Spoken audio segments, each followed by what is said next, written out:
Tiago, não sei se você conhece a pesquisa aqui, da revista Nova. 95% das mulheres consideram-se ciumentas.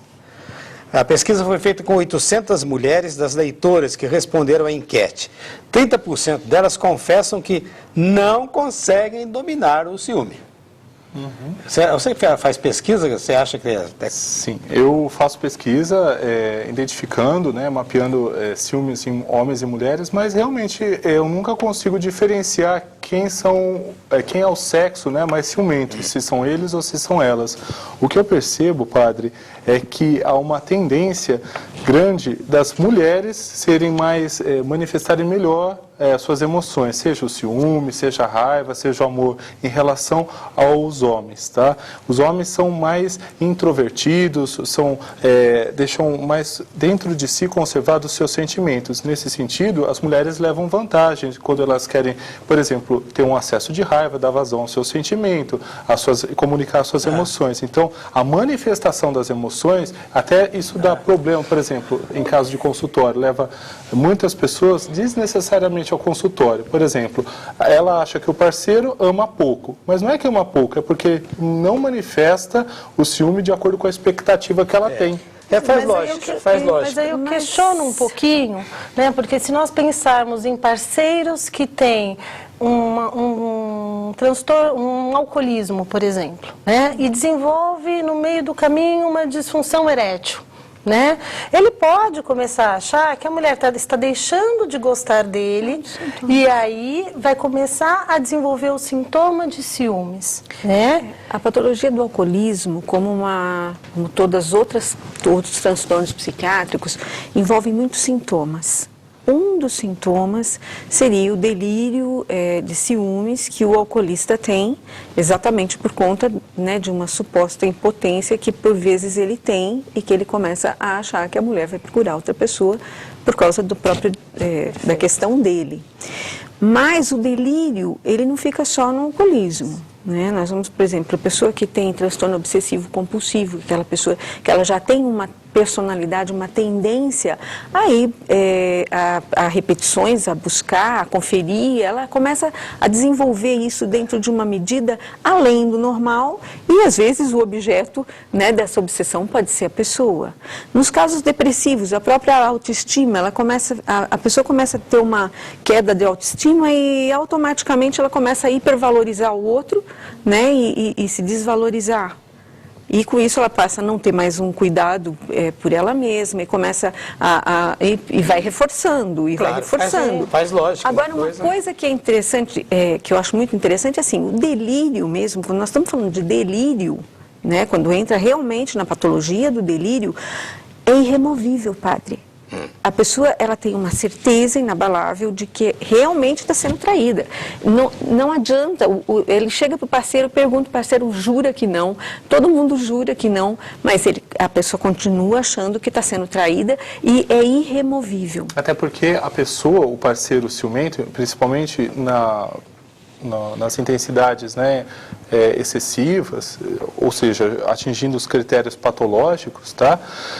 Ela tem uma lógica tal que realmente ela tem comportamentos como a doutora Carolina e a doutora Márcia colocaram, que são verificatórios, então fica fuçando, vamos colocar assim, celular, vai ficar pesquisando a rede de contatos sociais que tem a pessoa, mandando seguir. Mas isso só pode ser doentio, né?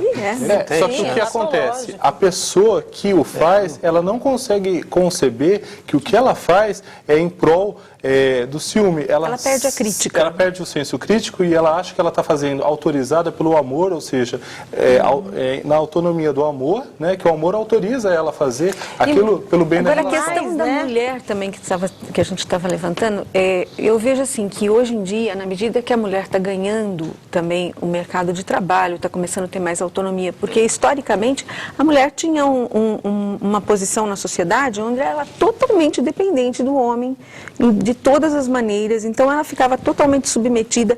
Então qualquer qualquer indício de perda, aquilo era super valorizado, porque se ela perdesse aquele marido, ela estava perdendo toda a condição de vida dela, toda a autonomia dela. Hoje, com o mercado de trabalho, a mulher galgando o mercado de trabalho e tendo autonomia, eu tenho a impressão que isso deve se equilibrar. Por quê? Pelo menos relativiza. Sim, ela vai poder estar... Mas é legal, sabe por quê? O sair da mulher é toda questão de relacionamento, amadurecimento para relacionar-se. Nada mais do que isso, né? O sujeito fica maduro quando é capaz de relacionar-se de uma forma adequada em todas as situações. E aquele negócio que parece que é um dogma não é de fé, mas é um dogma. Se num relacionamento não tiver ciúme, logo não tem amor. Verdade ou mentira? O que acontece é que, como o relacionamento amoroso, geralmente, principalmente no Brasil, é um construto, ou seja, é algo culturalmente visto como sinônimo de amor, para ter um relacionamento amoroso precisa-se ter ciúme, então as pessoas já, desde os primeiros contatos, já estabelecem atitudes ciumentas para com o parceiro ou para com a parceira. Então fala assim, para quem que você olhou para o lado? Aí a outra pessoa fala assim, ai que bonitinho, ele tá me curtindo, eu tô comendo na mão dele, ou ela tá comendo na minha mão.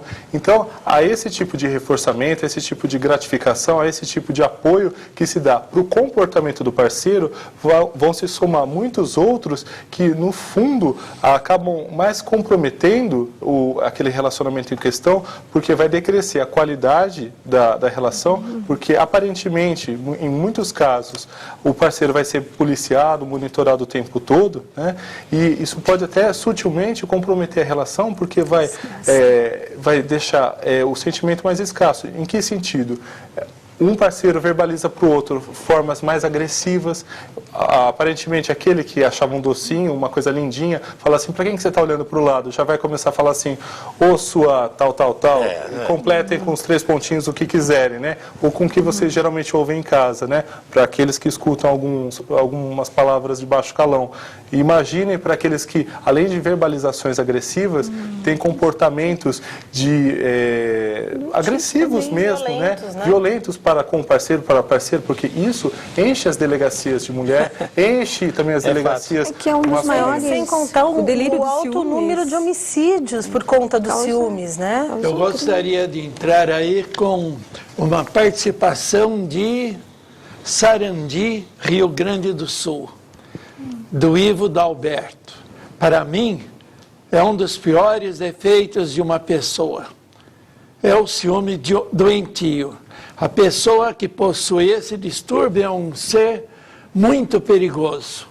É opressor, intranquilo, não deixa a companhia tranquila, sempre vê no outro a traição, em sua mente deve haver um sentimento de posse, egoísmo. E os extremos a que pode chegar. Não deixa o cônjuge fazer o que mais gosta, é como se a companhia estivesse igual a um automóvel com o freio de mão puxado. Por aí afora ele vai fazendo a consideração. Eu acho que é interessante assim, a gente ter em mente que não necessariamente a pessoa é ruim, é má, isso é uma maldade dela, é uma falta de caráter, isso. Mas que é uma doença que tem que ser tratada. E que a pessoa sofre com tudo isso, ela se sente muito culpada, ela tem remorso e vergonha do que ela faz. Não é uma coisa Deve ser horroroso. Sim, né? E o mais interessante de tudo é que isso é verdade, né? A pessoa é mais infeliz e acaba estendendo esse sofrimento para o parceiro e para aqueles que indiretamente a relação se estabelece, como por exemplo filhos. E só mais uma coisa, muitas vezes a gente fala assim, não só por exemplo, transtornos obsessivo-compulsivos e psiquiátricos diversos, demência, como alcoolismo, né, também. Mas uma coisa que eu quero deixar claro para o telespectador é que a gente não herda dos nossos pais só cor de olho, cor de cabelinho e cor de pele. Às vezes a gente herda alguns padrões de comportamento.